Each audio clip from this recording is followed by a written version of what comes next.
So, where is the risk here? What madness is going to ensue in this election? We don't know what content we're going to be consuming that's AI that gets us enraged, and then we start hating each other. Who knows what stories, what fears the market has about, is Trump going to impose a 10% tariff on everything? Is this going to happen? Is that going to happen? Election years are all about the government giving out candy to appease the voters.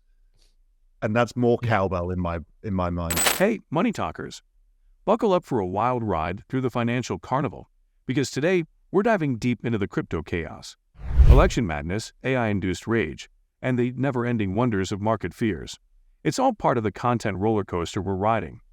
Will Trump impose a 10% tariff on everything?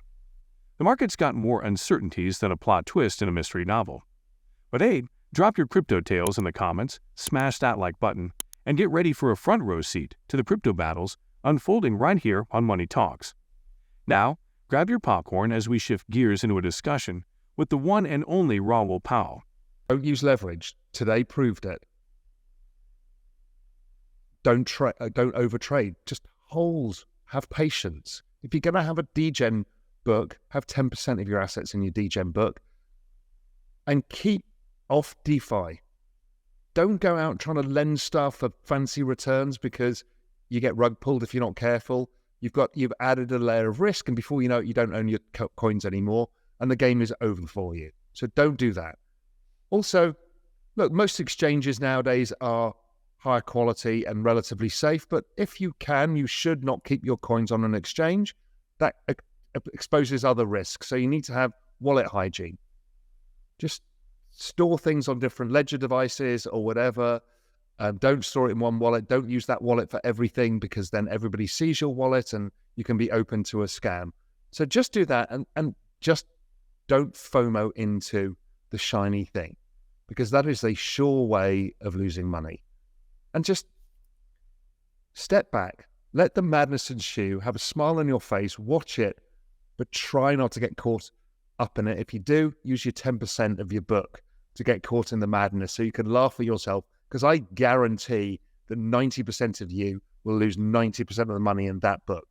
Some of your friends will make the 100x, and you'll be always thinking, I can be them. You won't be. You never will be. People are starting to feel confident again, right? And it took them a long time through 2023 to start to believe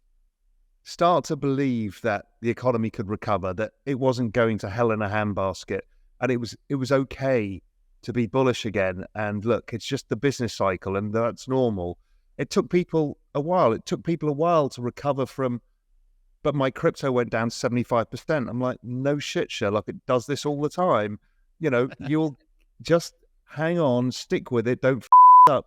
So yes, we're seeing confidence come back. You're seeing more engagement in videos. You're seeing a lot more interest in crypto again. People are starting to say, I get it now. All of that kind of stuff. So that's been great. We've also, we've got as we built this new platform that I've mentioned before, there's a whole free component now, and we've built education for people that's free as well. So people just go to realvision.com/Scott, go there, it's free. But there's whole education about crypto to not this up. We're just trying to help as many people as possible, as you are. Just help them navigate this, because once you've been around the block a few times, you know how it plays out. The kind of smaller tokens and speculative stuff that I've got, and I check that all the time. Don't even check the P&L. I'm just like, are they up or down 20% today? Because they invariably are up and down 20%. The gold people really hate the ETF. They think it broke their world, like they thought the futures. And yes, look, there is a reality of the fact that this is keeping money inside the TradFi system. But we also know it's like tourists. They go on holiday, look at this great country. Like you come to the Cayman Islands, you start thinking, maybe I could move there. And before you know it, you buy an apartment there or whatever it is, right? People, as you said before, they come in through the Bitcoin ETF. They look around and like, I want some of that meme coin ridiculousness or NFTs, or I want to sport a punk. And before you know it, they're in crypto land full time. So Raoul Pal's dropping crypto wisdom bombs like confetti. In this bull market with macro backing, Raoul's got some golden rules for crypto enthusiasts, and we're diving deep into the treasured trove of his insights. Don't use leverage. Today's events are proof that caution is the name of the game. Avoid overtrading, just hold and have patience.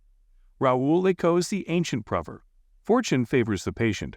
If you're diving into the book, keep it to 10% of your assets, a sensible approach in the turbulent sea of crypto. And for the love of crypto, steer clear of DeFi. It's a risk-laden rabbit hole that even Alice might hesitate to venture into. Raoul's preaching wallet hygiene. Spread your coins like you're making a crypto sandwich. Don't be afraid of shiny things. It's a surefire way to kiss your money goodbye. Raoul's insights are a reality check, reminding us that 90% of the time, you'll lose 90% of the money in that degree book. So, buckle up, let the madness unfold, have a smile on your face, and laugh at yourself. Is some tokens with new charts will do well? Who's that going to be?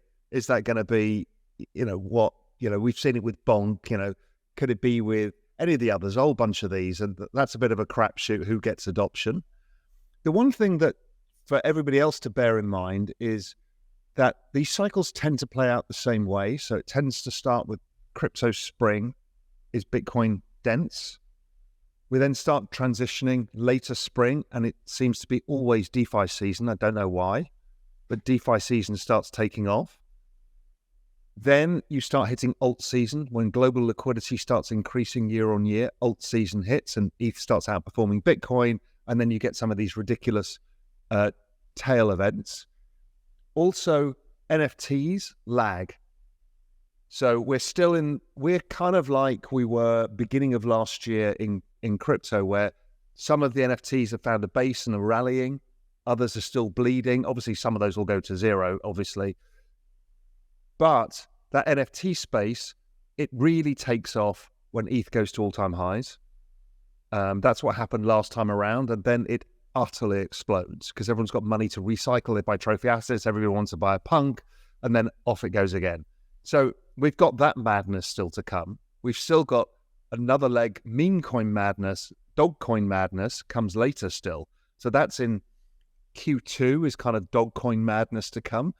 So all of the psychology of the degens, that'll play out as normal, plus the sensible bets of the right layer ones. This is something I'm toying with. So here's my probability set.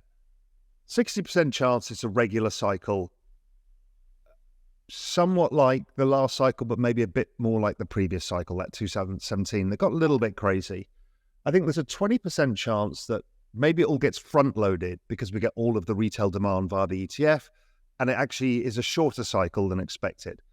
If you think the previous cycle was actually a bit stunted versus where people's expectations were, maybe this is stunted in terms of time.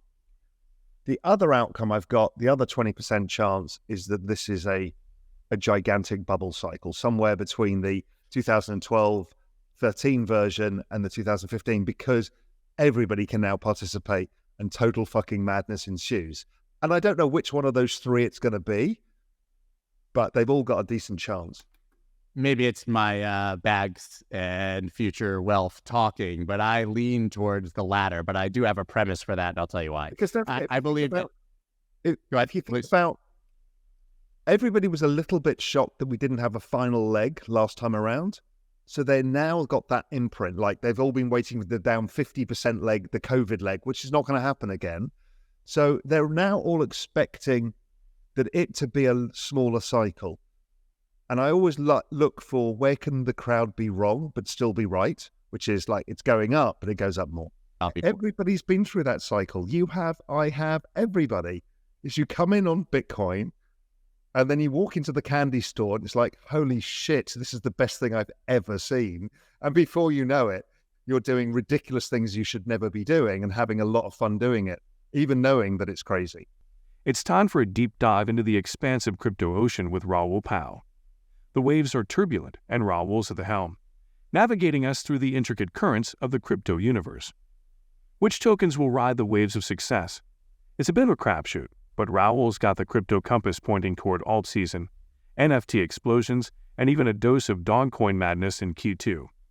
Raoul unveils his probability set, a regular cycle, a front-loaded sprint, or a gigantic bubble cycle.